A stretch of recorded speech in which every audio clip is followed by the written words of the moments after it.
பயணம் வரலாம். ஆனா அந்த ஒரு வாழ்த்து இருக்கு இல்லைங்களா, அது நம்ம ஏங்கும் ஒரு வாழ்த்தாக இருக்கும். அந்த வாழ்த்து கிடைத்தால் அது ரொம்ப சிறப்பாகவும் இருக்கும். அண்ட் லைஃப் டைம்க்கு நீங்க செரிஷ் பண்ணக்கூடிய ஒரு வாழ்த்தாகவும் இருக்கும். சார் பாருங்க. தம்பி வித்யாசாகர், நல்லா இருக்கியா? இந்த குரல் யாரோட தெரியுதா? ரொம்ப வருஷத்துக்கு முன்னாடி ஒரு ஸ்டுடியோவில் ஒருத்தர் மியூசிக் கம்போஸ் பண்ணுறத ஆர்வமாக பார்ப்பியே, அந்த மியூசிக் கம்போஸரோட குரல். நீ ஒரு பெரிய மியூசிக் டைரக்டர் ஆன பிறகு உன்னோட ஒவ்வொரு வெற்றியையும் பார்த்து பார்த்து சந்தோஷப்பட்ட அப்பனோட குரல். இத்தனை வருஷமாக உனக்குள்ள கேட்டுட்ருக்க உன் ஆன்மாவோட குரல். என்ன தம்பி, நான் யாரோட கண்டுபிடிச்சிட்டியா? சரி இரு, நானே க்ளூ கொடுக்குறேன்.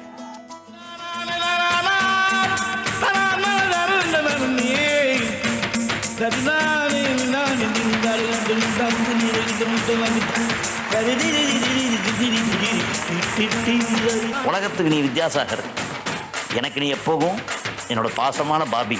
எல்லா மனுஷனை சுற்றியும் ஒரு தெய்வீகம் இருக்குது. அந்த தெய்வீகத்தை சங்கீதம் உணர்த்துது. அப்படிப்பட்ட அந்த தெய்வீக சங்கீதத்தில் குருவை மிஞ்சின மாணவன் நீ. பாபி, உன் விரலில் மேஜிக் இருக்குது. அந்த விரல் இன்ஸ்ட்ருமெண்ட்டு துறரப்பெல்லாம் ஒரு சங்கீதம் பிறக்குது. நீ மியூசிக் கம்போசர் மட்டும் இல்லை பாபி, மனசுக்கு வைத்தியம் பார்க்குற வைத்தியம். நான் இல்லைன்னு கவலைப்படாத.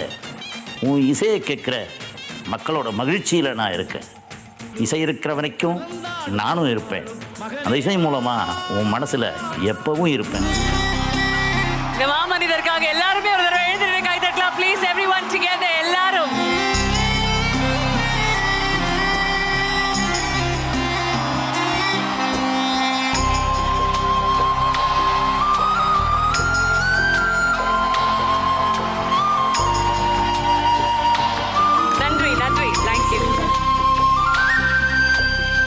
ஒரு ஏஐ வீடியோவாக இருக்கலாம் சார், ஆனால் அந்த வாழ்த்து இருக்கு பார்த்தீங்களா, சத்தியமாக அந்த ஒவ்வொரு வார்த்தையும் அவர் மனசால உங்களுக்காக யோசிச்சதாக தான் இருக்கும். உங்களுக்கும் அவருக்கும் இருக்கும் இந்த உறவை பற்றி கொஞ்சம் சொல்லுங்களேன். துரோணாச்சாரியர் நான் ஒரு ஏகலவிய சிஷ்யன் மாதிரி, எனக்கு மானசீக குரு. நான் சின்ன வயசில் இசை மேலே ஆர்வம் இருந்தாலும் அதை அதிகப்படுத்தி அதுக்கு உரம் போட்டதே அவருடைய இசை தான். அவரும் கண்ணதாசனுடைய வரிகளும் தான். அதை கேட்டு கேட்டு வளர்ந்து இந்நாள் வரைக்கும் கேட்டுக்கிட்டே இருக்கேன். மெல்லிசைக்கு ஒரு இலக்கணம் அப்படின்னு வகுத்தது அவர் தான். அந்த இலக்கணத்துக்கு உட்பட்டது எல்லாமே மெல்லிசையாக இருக்கும். அந்த இலக்கணத்துக்கு உட்படாதது மெல்லிசையாக இருக்காது. சத்தமாக வேணா இருக்கலாம். சந்திரமுகி படம் ரிலீஸ் ஆகும்போது தான் ஒரு தடவை கூப்பிட்டார் அவர். திடீர்னு ஒரு நாள் காலையில் கூப்பிட்டு, வித்யாசாகர் இருக்காரா அப்படின்னு எனக்கு என்னைய கிட்டே நான் தான் ஃபோன் எடுத்தேன். என்ன சொல்லுங்கண்ணே அப்படின்னு சொன்னேன். வித்யாசாகர், நான் உங்கள் ரசிகன் பேசுகிறேன். அவர் இந்த கொஞ்ச நேரம் பாட்டு அவருக்கு ரொம்ப பிடிச்சிருந்து தான். அதை சொல்கிறதுக்கு காலையில் 7:30 மணிக்கு கூப்பிட்டு சொல்லியிருந்தார். ஸோ அதுக்கு மிஞ்சிய ஒரு வாழ்த்தோ, அதுக்கு மிஞ்சிய ஒரு அவார்டோ ரிவார்டோ நம்மளுக்கு உலகத்தில் எதுவுமே கிடையாது. வசிஷ்டர் வாயால் பிரம்ம ரிஷி மாதிரி அது அவருடைய ஒரு வார்த்தை. ஏன்னா I am so emotionally connected, bonded with that great person. அவரை பற்றி என்ன சொல்கிறது இருக்கு, கடவுள் மாதிரி எனக்கு. நீங்கள் சொன்னது தான் எம்எஸ்வி சார், கண்ணதாசன்.